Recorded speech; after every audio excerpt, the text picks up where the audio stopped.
Hey everybody, Ultimate Deadpool Extras here. Well, Ultimate Deadpool back on Ultimate Deadpool Extras. Um, I've been getting a lot of questions about what I do in the Home Depot line of business, and I've said it multiple times, but I will go ahead and say it again. I work in the tool rental section, and a lot of people kept saying, oh, well, what's it like in the tool rental section, or what's it like, working up there? What's it like doing this? How do you, go about your day and all this? And the answer is basically this.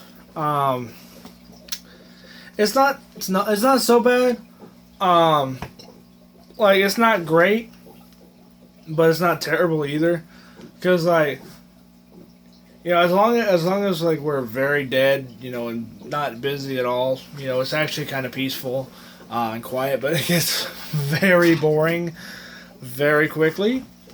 But all in all, it's not terrible. And especially if you get the good customers, everyone is always so nice half the time. But there are a few times when you just have one of the worst people on the planet, and they're already in a bad mood, and then you telling them that, oh, you have to pay a little bit extra because you had the tool out for so long, and that's just how it works. I'm like, well, this is bullshit, and blah, blah, blah, blah, blah, blah, blah. And then they just go rambling on about how you suck and everything else. Trust me, I've had that happen at least 6 times since I started 5 months ago. So, yeah, that kind of that kind of thing is never fun. But I guess the best customer I think I've ever had was there was a guy. I remember that. No, actually, no. It was a girl. It was a woman. And it was her and her husband. I guess it was her husband. And they had rented out, it was a breaker. And they were, wondering, when they were going to get their refund or whatnot. Because apparently they rented out one and it didn't work, so they brought it back. It was voided out.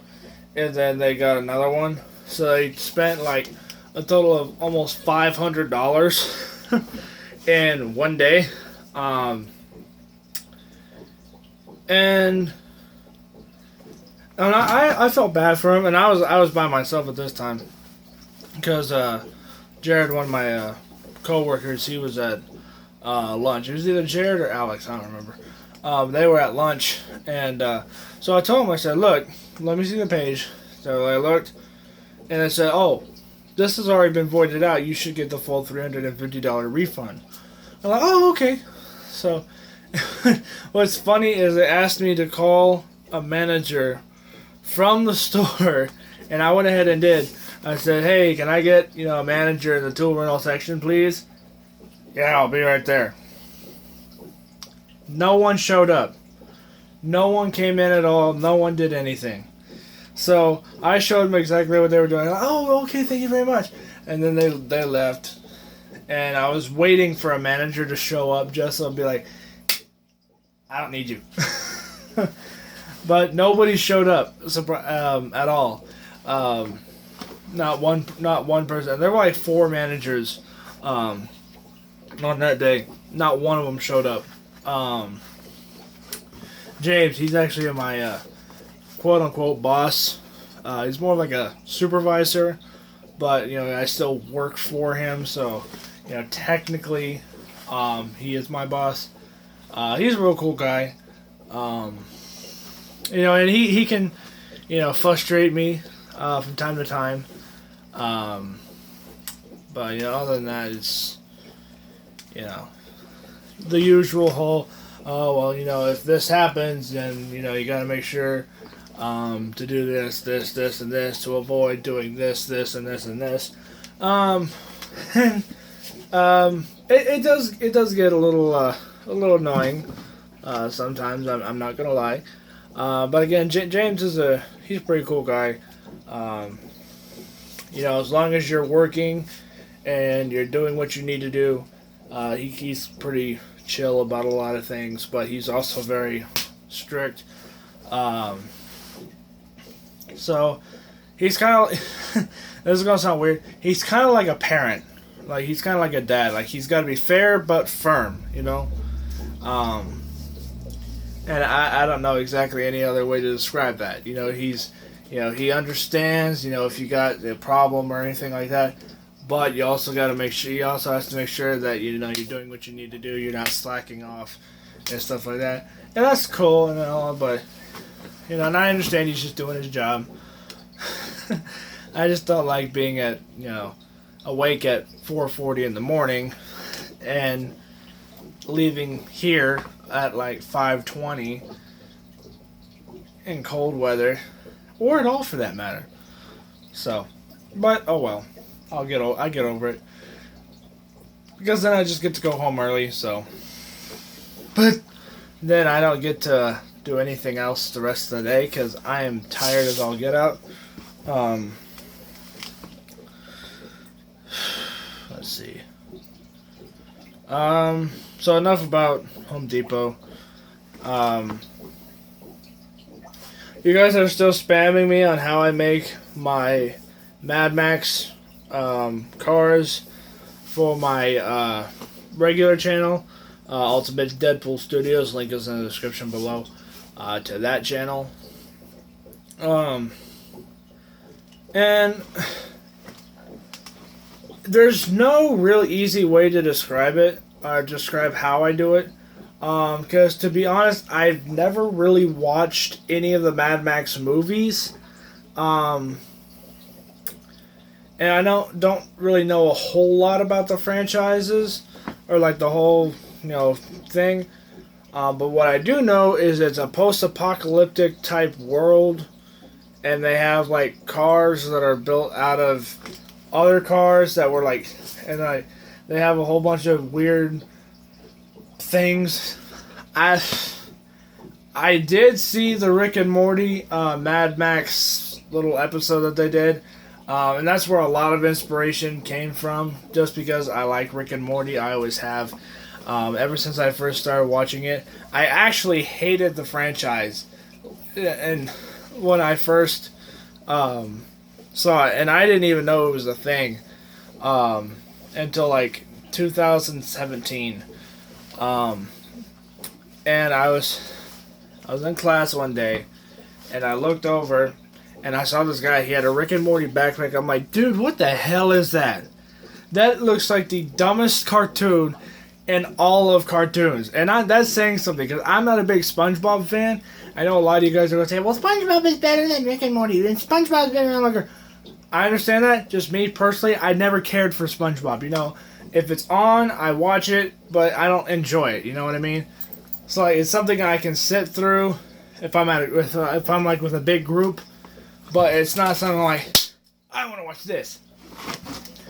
But, so I'm like, dude, seriously, what the hell is this? And he's like, oh, it's Rick and Morty. I'm like, did you write this or write this show? Because it doesn't sound, the title of it just sounds stupid. He's like, well, give it a shot. Maybe you'll like it. So I'm like, okay, whatever. So I just researched on it. And the first episode I ever watched was the Scary Terry episode, because I'm a big Nightmare on Elm Street fan. So I'm like, okay, I've seen parodies of this. I want to see what they did.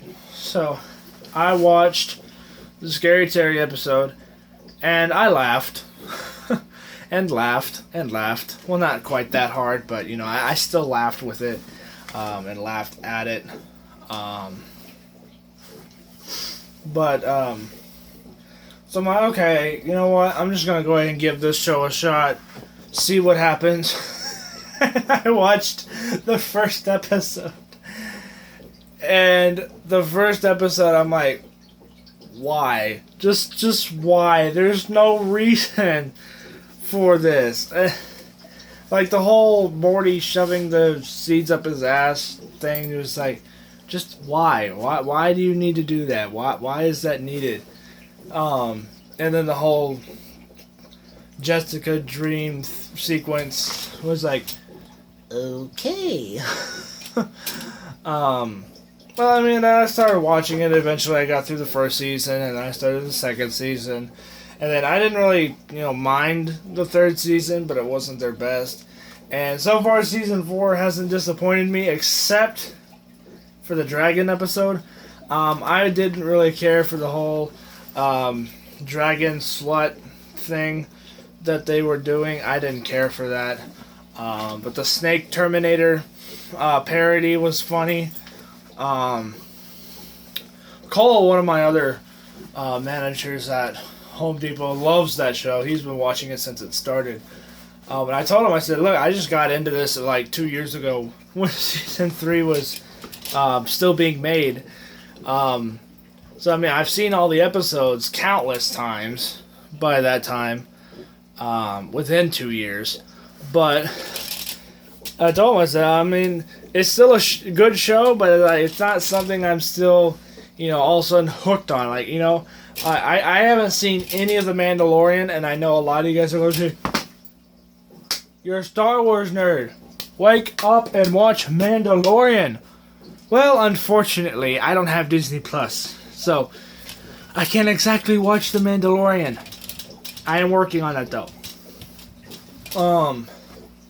But he was always saying, like, dude, you need to watch Mandalorian. It is so good. I'm like, I know it's got a Baby Yoda in it. What's not to like about it? Baby Yoda is freaking adorable. He's just like Baby Groot.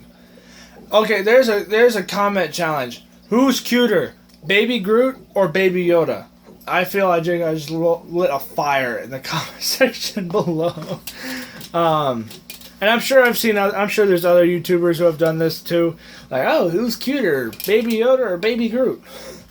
Baby Groot. That's my pick. But then again, to be fair, I have not seen what Baby Yoda can do. Let's see. Some of you guys might not know this. I'm a collector. I collect not old action figures, but I collect not even vintage. I just collect crap. I just collect crap. I have an entire model car box, like display case, just full of cars. And some of them I've made, some of them I haven't. I have a really old dragster car, and it's the Hulk Advanced Auto Parts car. And it's a dragster, and it was they made it specifically, I believe, to help promote the 2003 movie, the one that no one really cares about. I still like that movie, despite what people think. I understand that CGI wasn't great, but it was 2003. CGI was still very, very new. So, it wasn't a go-to, oh, hey, we need a massive, CGI battle. Let's do that. It was like, okay, well, we need to do something, but we can't really do it. But this is going to be expensive as hell, but it. It wasn't great CGI, but for the time that it was in, it wasn't terrible. And the whole comic book frame thing, I understand. I didn't like that either. That was the only part of that movie I didn't like. I didn't like the comic book framing thing that they did. But I also collect action figures. I have Deadpool, Optimus Prime. I actually have another Optimus Prime on the way. That'll be in an unboxing video. I have Megatron, the Creo Transformers, Bumblebee, a couple other little things. I have tons of Dukes of Hazzard General Lee cars, just because I love Dukes of Hazzard. I always have. And for those of you who don't know, I do have a plaque of it up there. So, well, right there. So that's a plaque of Dukes of Hazzard. I've kept a fake Marvel Legends, Captain America shield, and then I also have a Proton Pack replica. Yes, I know there's a Christmas tree right there, and yes, I know Christmas is over. I don't take down Christmas until after New Year's. I'm just weird like that. It's a family thing. And then I'm a big Lego guy, as you guys know, in my Regular channel, I make characters. I do custom builds. Tomorrow's video, I upgraded one of my all-time favorite custom builds that I've ever done. And I think it is by far one of the coolest upgrades I have ever done in my life. And you will see why. And now this is going to be one of those very rare scenarios when that video goes on both channels. Simply because I don't think it's going to get a whole lot of views here. Or the Ultimate Deadpool channel. But if it's broken, if it's, shared by the same thing, maybe it'll do a little bit better. I don't know. And it's basically a war of which channel gets more views. So most likely, my regular channel will get more views than this one does. And I'm running out of time. So anyway, thank you guys so much for watching. I hope you guys enjoyed this video. Stay tuned for tomorrow, and I'll see you guys all later. Bye.